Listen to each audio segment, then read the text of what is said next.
Hola, hola, soy Lulú and this is Hello Spanish, a channel where you can learn everything you need to know in order to be fluent in Spanish. In today's video, we're gonna start with the most important thing in Spanish, and that is the greetings.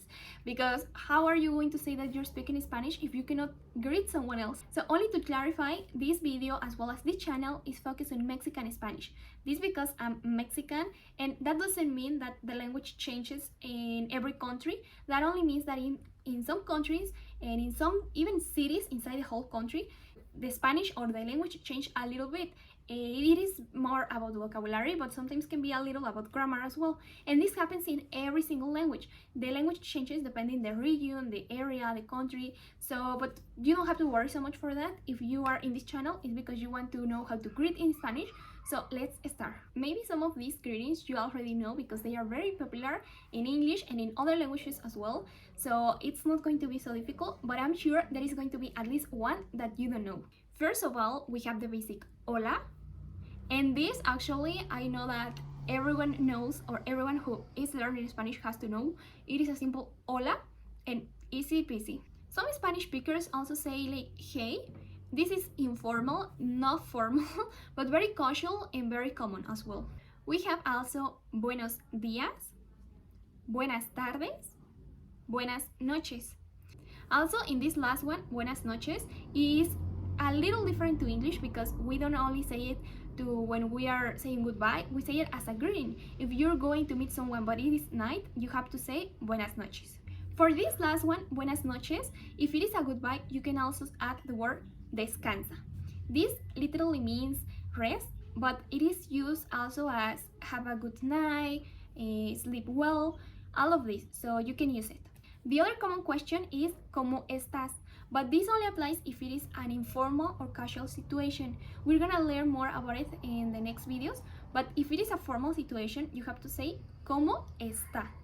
And there are 3 questions that you can use if it is very informal situation, casual, native speakers use it all the time, and it doesn't mean that it's not bad, it only means that it is not so well seen if you do it with your boss or in a really formal situation. These are ¿qué tal? ¿Cómo te va? And more Mexican, ¿qué onda? I personally, when I meet friends, I like to say ¿cómo estás? In ¿qué tal?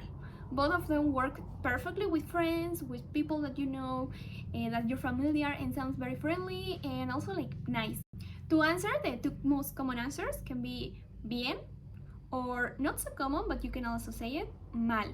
And to be more polite, you can repeat the question and to say it to the person who asked you, to ask back, y tú or y usted if it is a formal situation. So, y tú if it is an informal situation, y usted if it is a formal situation.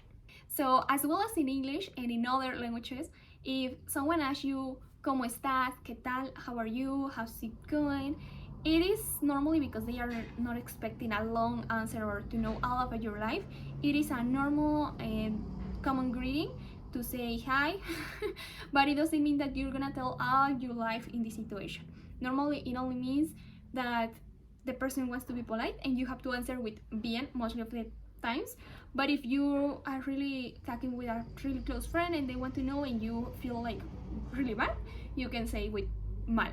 Now, to say goodbyes, we have different options. The first one, and very common, is hasta pronto, hasta luego, hasta mañana, or you can put literally anything after this word hasta. Hasta means until, so it is to say until tomorrow, until later, until the next week. Hasta la próxima semana. We're gonna talk about days of the week and times later in this playlist, but for now you can start with hasta pronto, hasta luego, or hasta mañana. More casual but informal, it can be te veo luego, te veo pronto, te veo mañana. And this means I'll see you tomorrow, I'll see you soon, see you later. It is also very common, but it is informal and informal situations. Or you can do it like we'll see each other tomorrow, later, etc. using the personal pronoun we. So you can use nos vemos luego, nos vemos mañana, nos vemos la próxima semana.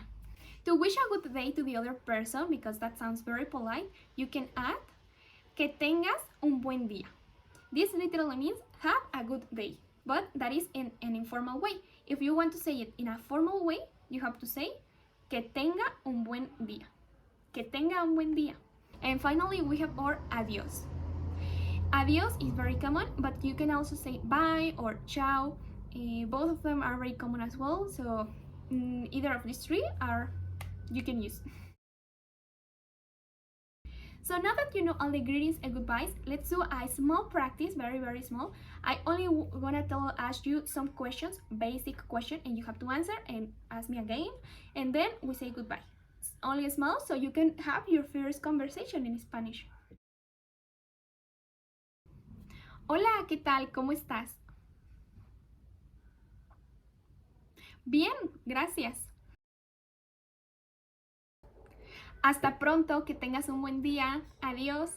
So that's it for today's video. I hope it was useful. I know it was a short video, but with very important information. So if you like it, please subscribe to the channel so you don't miss the other videos that I'm gonna do about explaining all the grammar, vocabulary, and basic stuff for beginners who want to learn and improve their Spanish.